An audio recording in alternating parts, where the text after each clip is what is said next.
आप लोग कैसे हो? आशा करती हूँ कि आप लोग अपने पढ़ाई के साथ, किताबों के साथ आप दिन रात एक कर रहे होंगे। फ्रेंड्स, आज मैं एक छोटी सी टॉपिक लेके आई हूँ।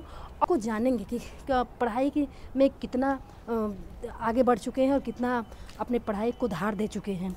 फ्रेंड्स, ऐसी रचनाएं जो आता तो है और ये भी समझते हैं कि हम लोग पढ़ चुके हैं, लेकिन ऑप्शन छांटने में गलती हो जाती है। और क्योंकि एक जैसे अनेक लेखकों कवियों की रचनाएं होती हैं। फ्रेंड्स, तो आज हम जानेंगे ये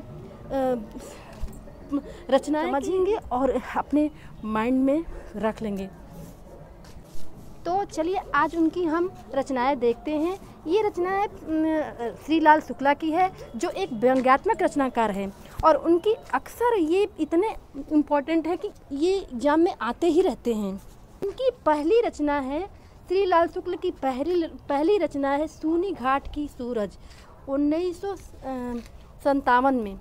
फ्रेंड्स, ये जो पहली रचना है उनकी ये पहली रचना है और ये सब उनकी उपन्यास है।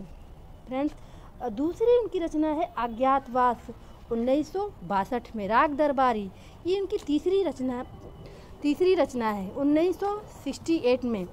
और आदमी का जहर, ये उनकी 1972 में चौथी रचना है।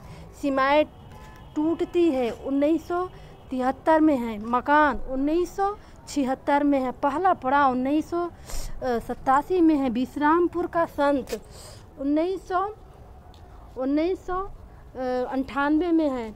बब्बर सिंह और उनके साथी 1999 में है। राग बिराग, ये 2001 में है। यह घर मेरी नहीं, ये 1979 में है। सुरक्षा और अन्य कहानियाँ 1991 में है। इस उम्र में 1903 में है। 10 प्रतिनिधित्व कहानियाँ, ये 1903 में है। फ्रेंड्स, और बाकी उनकी ये नीचे वाले जो है वो प्रसिद्ध व्यंग्यात्मक रचनाएं हैं, जैसे अंगद का पाव। फ्रेंड्स, ये उनकी पहली रचना है। व्यंग्यात्मक उनकी ये पहली रचना है। अंगद का पाव 1958 में। अंगद का पाव 1958 में। यहाँ से वहाँ, ये उनकी व्यंग्यात्मक का दूसरा रचना है 1970 में।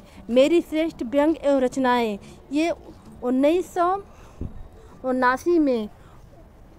उमराव नगर में कुछ दिन, ये उनकी व्यंग्यात्मक रचनाएं हैं 1986 में।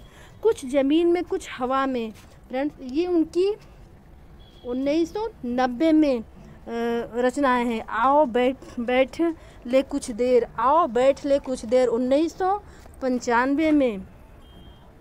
अगली शताब्दी का शहर 1996 में। जहालत के 50 साल। फ्रेंड्स, ये उनकी 2003 में। खबरों की जुगाली, फ्रेंड्स, ये 2005 में है। फ्रेंड्स, ये श्रीलाल शुक्ल की इतनी रचनाएं, ये पूरी रचनाएं हैं। फ्रेंड्स, अगर याद नहीं है तो इसे याद तो किसी न किसी तरह करना ही पड़ेगा। फ्रेंड्स, इसे आप अपने 2 बार 3 बार दे करके माइंड में बैठा लीजिए कि ये रचनाएं श्रीलाल शुक्ल की है। और ये तो हमेशा पूछे ही जाते हैं, चाहे कुछ भी हो, ये पूछे ही जाते हैं। और फ्रेंड्स, ये हमारी वीडियो कैसे लगी? अगर अच्छा लगा हो तो कमेंट्स में बताना नहीं भूलिएगा, ताकि हम इसी तरह एक टॉपिक करके अनेक वीडियो लाएं।